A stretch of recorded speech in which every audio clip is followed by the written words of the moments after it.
समस्त विश्व एक परिवार। आपके और शारीरिक पीड़ा के मध्य का संबंध केवल मानसिक है। वास्तविकता यह है कि यदि आप अपने शरीर में इसे अपना स्वयं का रूप समझें, बिना जीना सीख लें कि आप यह नहीं हैं, तो आप इतने अधिक पीड़ित नहीं होंगे। आपके और आपकी शारीरिक पीड़ा में संबंध मात्र मानसिक ही है। जब आप निद्रा में होते हैं और शरीर के प्रति अचेतन होते हैं, आप किसी पीड़ा का अनुभव नहीं करते।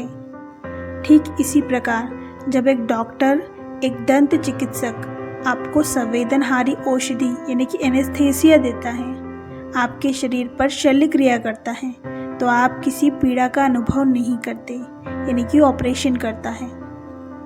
मन का संवेदना से विच्छेद कर दिया गया है। दूसरी ओर किसी दूसरे व्यक्ति की पीड़ा को प्रबलता से अपने मन में चित्रित करके आप उसकी पीड़ा को स्वयं में अनुभव कर सकते हैं। पीड़ा के विरुद्ध श्रेष्ठतम संवेदनहारी औषधि आपकी मानसिक शक्ति है। यदि आपका मन इसे स्वीकार करना अस्वीकार कर दे तो पीड़ा बहुत कम हो जाएगी। उन अवसरों पर जब यह शरीर क्षतिग्रस्त हुआ तथा गहन पीड़ा का अनुभव हुआ, जब आपको पीड़ा का अनुभव हो, अंतर्मन में स्वयं से कहें, यह मुझे क्षति नहीं पहुंचा सकता। जब कभी क्षतिग्रस्त हो तो इसे देखभाल करने योग्य वस्तु के रूप में मान्यता दें, परंतु इससे पीड़ित ना हो।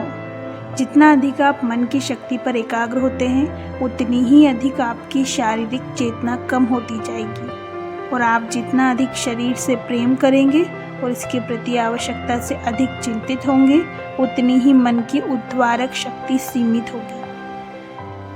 आप कल्पना द्वारा पीड़ा को अधिक बढ़ा लेते हैं। स्वयं के लिए चिंता करने या खेद अनुभव करना आपकी पीड़ा को आसान नहीं बनाएगा, अपितु इसे बढ़ा देगा। उदाहरण के तौर पर कोई व्यक्ति आपके साथ कुछ अनुचित करता है, आप इसके बारे में सोचते रहते हैं तथा आपके मित्र इसके विषय में बातें करते हैं और आपके प्रति सहानुभूति व्यक्त करते हैं।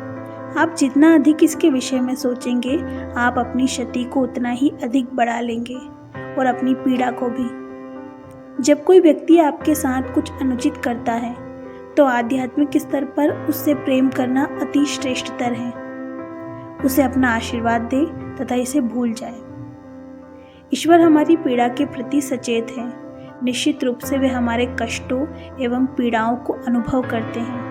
क्या जीसस ने यह नहीं कहा था कि एक गोरैया भी परमेश्वर की अनुभूति एवं ज्ञान के बिना नहीं गिरती?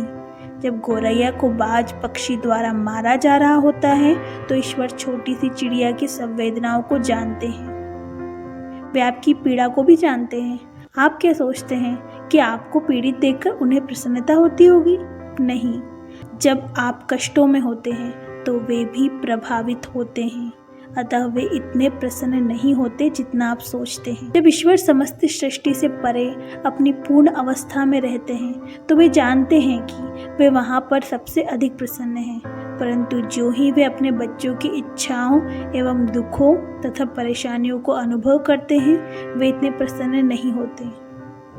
आप किसी अन्य व्यक्ति की पीड़ाओं से बिना उसी संवेदना को सचमुच अनुभव किए सहानुभूति रख सकते हैं, परंतु यदि आप उस व्यक्ति से पूर्णतः एक रूप हो जाएं, तो आप उसकी पीड़ा को स्वयं अपनी पीड़ा के रूप में अनुभव करेंगे। भाव यह है कि ईश्वर जानते हैं कि उनकी सृष्टि में क्या हो रहा है, परंतु फिर भी वे इसके साथ एक रूपता के भ्रम से मुक्त हैं। अतः यद्यपि ईश्वर आपकी पीड़ा को अनुभव करते हैं तथा मानसिक रूप से आपके लिए दुखी होते हैं, उनकी पीड़ा वैसी नहीं है जैसा आपका भ्रम है, क्योंकि वे इस द्वैत के संसार के साथ उस प्रकार से नहीं जुड़े हैं जैसे आप हैं। वे चाहते हैं कि आप भी उन्हीं की भांति बने, अर्थात आपको इस शरीर में रहना चाहिए, परंतु इससे प्रभावित नहीं होना चाहिए।